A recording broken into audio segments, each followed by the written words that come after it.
So write each equation in standard form. Right. So standard form we have to remember is ax plus by equals c, where a, b, and c are numbers, x and y are our variables. So in this case we have an x and a y, but they are not located on the same side of the equal sign, and they certainly don't look to be in this format where we have some number times x plus some other number times y is equal to a third number. So we have to solve this so that we get the x and y on the same side and everything that doesn't have an x and y on the other side. So let's just start by simplifying. We have y plus 9 equals negative 3 times x minus 6. When I see subtraction, I'm going to go ahead and change it to addition, make the sign of the change the sign of the next number. It saves me from making careless mistakes later. Y plus 9 equals negative 3 times x plus negative 3 times negative 6 is positive 18. And this is one of those places where it would save me from making a careless mistake.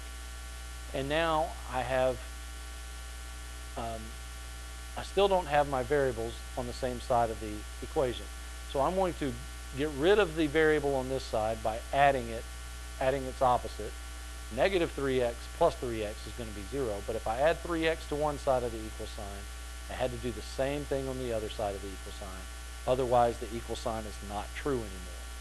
So I have 3x plus y plus 9 equals 18. Because negative 3x plus 3x is 0, 0 plus 18 is 18. All right. I'm looking much closer to my form up here. I'm just adding an extra number, so I want to get rid of the plus 9. How do I undo plus 9? Well, I do minus 9. I subtract 9 from this side, and if I subtract 9 from one side, I've got to do the same thing to the other side of the equal sign. So I have 3x plus y equals 18 minus 9 is 9. We have now our equation in standard form. 3x plus y equals 9. Some people may question, well, what about the number in front of y, Mr. Webster? There's no number there. Well, if there's not a number there, we can assume it's a 1, because 1 times y is the same thing as just having y. So usually the 1's not written there, but we know that it's there. So 3x plus 1y equals 9, and our b value for this equation would actually be 1. All right, so moving on to number 27.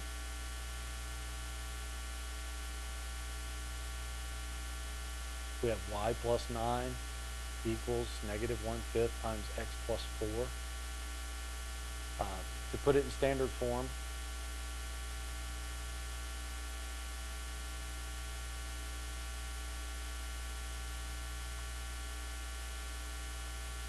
it really would help to use multiplication to get rid of the fractions. I would go ahead and simplify it first to keep from making mistakes, especially early on in your studies. Y plus 9 equals negative 1/5 times x plus negative 4/5.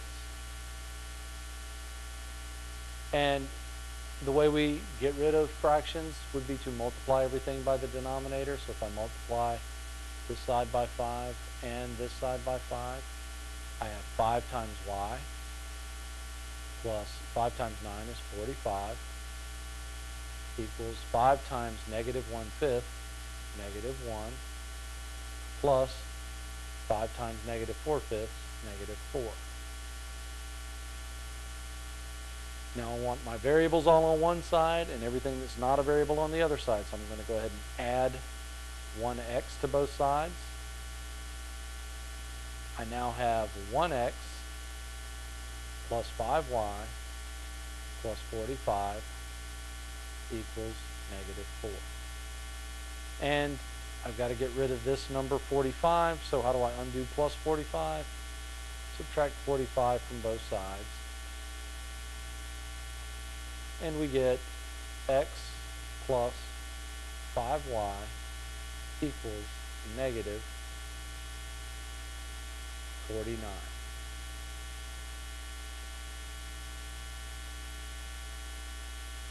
And that would be our standard form for that equation. X plus 5y equals negative 49.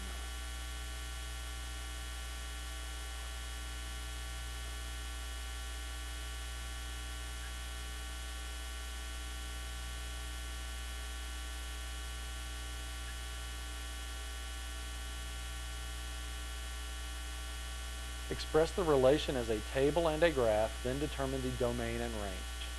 Well, this one should be very simple. You just put all the coordinates in a table. 0, negative 1. So in my table, 0, negative 1. 3, 4. Negative 4, negative 3. 0, negative 3. And negative 4, negative 2. And then we were to graph those coordinates. That we just did it as a table. Now we're going to do it as a graph. 0, negative 1, 3, 4, 3, 4, negative 4, negative 3, negative 4, negative 3,